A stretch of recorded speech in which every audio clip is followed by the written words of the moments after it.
अनपढ़ राजा का एक नया फरमान आया है।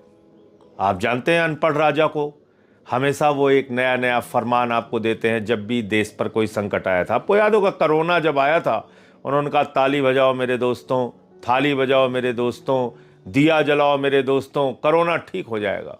और इस मूर्खतापूर्ण योजना में पूरा देश उनके साथ खड़ा हो गया था।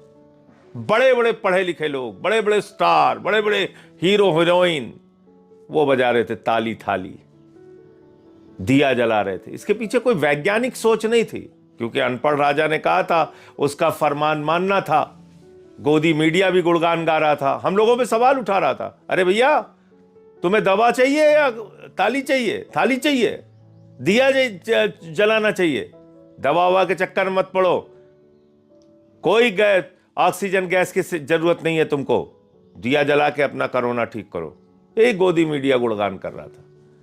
अभी अनपढ़ राजा ने एक फरमान दिया है, जब पूरा देश गैस सिलेंडर के लिए लाइनों में खड़ा हो गया, होटल बंद होने लगे, लोग त्राही त्राही करने लगे, मूर्छित होके लाइनों में गिरने लगे, तो अनपढ़ राजा ने कहा मेरे दोस्तों चिंता मत करना, जैसे कोरोना के संकट से हम लड़े थे ऐसे ही हम इस संकट से भी लड़ लेंगे।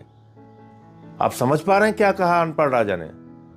कोरोना के संकट में शमशान में लाशें पटी हुई थी।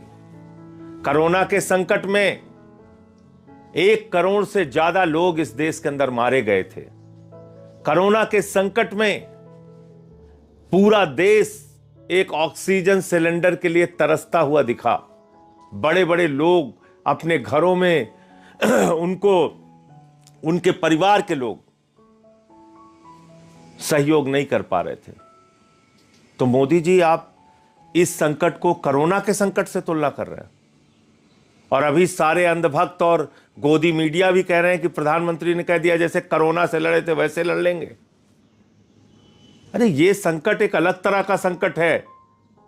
अनपढ़ राजा महोदय कृपा करके इसको आप कोरोना से मत कंपेयर कीजिए, डरवाइए मत देश को, इतना भयभीत मत करिए देश को।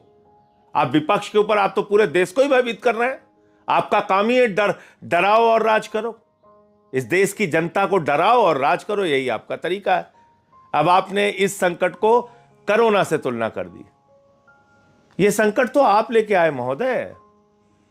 आदरणीय प्रधानमंत्री जी, हम लोग तो पहले दिन से कह रहे थे कि भैया ईरान आपका परंपरागत दोस्त है, और ये मैंने नहीं कहा, आपने कहा है नरेंद्र मोदी जी, आपने। वो वीडियो दिखाऊंगा आपके अंधभक्तों को भी, जिसमें आपने कहा था ईरान और भारत की दोस्ती इतिहास से भी ज्यादा पुरानी है। ये आपके बयान है। अनपढ़ राजा महोदय, आप गए थे खामेनेई को, जब वो जिंदा थे, उनसे मुलाकात की थी, ऊर्जा क्षेत्र में कई समझौते किए थे, चाबार पोर्ट का समझौता आपने किया था, 12,000 करोड़ रुपए वहां पे इन्वेस्टमेंट किया था आपने, और बाद में अमेरिका के डांटने के बाद, ट्रंप अंकल ने जब आपको डांटा, आपने वो पोर्ट बंद कर दिया, 12,000 करोड़ रुपए हिंदुस्तान का डुबा दिया आपने।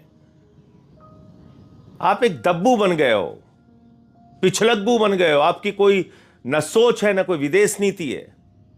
यह संकट आपने पैदा किया, क्योंकि देश की आम जनता को तो यह बात पता नहीं, आपको पता थी कि हार्मोज का समुद्री मार्ग, जिस मार्ग का 60-70% हिस्सा ईरान के कब्जे में है, ईरान में आता है, उसी रास्ते से हिंदुस्तान का 60% कच्चा तेल और 50% गैस आती थी।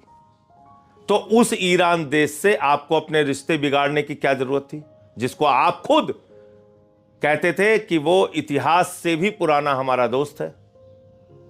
आपने खुद ने 2024 में जब वहां के ईरान के राष्ट्रपति मारे गए, तो आपने राष्ट्रीय शोक घोषित किया। मोदी जी, आपने राष्ट्रीय शोक घोषित करने के साथ साथ पार्लियामेंट के अंदर, देश के सर्वोच्च सदन में शोक का प्रस्ताव पारित कराया।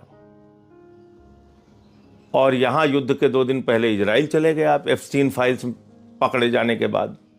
एप्स्टीन फाइल्स का दबाव है आपके ऊपर, हम लोग समझ सकते हैं, लेकिन उस एप्स्टीन फाइल्स के चक्कर में आपने पूरे देश को संकट में डाल दिया। मैं फिर दोहरा रहा हूं, आपको पता था, हार्मोज समुद्री मार्ग से ही 60% हिंदुस्तान का कच्चा तेल और 50% गैस आती थी। आपने ईरान से जानबूझ के अपने रिश्ते बिगाड़े और देश को आज गैस के संकट में लाइनों में खड़ा कर दिया। होटल बंद हो रहे हैं, मोरवी के अंदर टाइल्स की फैक्ट्री बंद हो रही है, तमाम जगह की पूरा देश परेशानी में, संकट में खड़ा हो गया।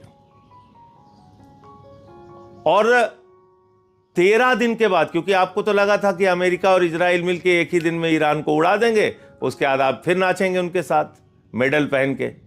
एक फर्जी मेडल जो आपको पहनाया था इजराइल वालों ने, इस देश की जनता को पता होना चाहिए वो पुरस्कार पहले था ही नहीं, मोदी जी के लिए वो पुरस्कार बनाया गया था, फर्जी मेडल वाला, और गले में डाल दिया। अब मोदी जी उछल के चले आए यहाँ पे, बोले युद्ध शुरू करो अंकल जी।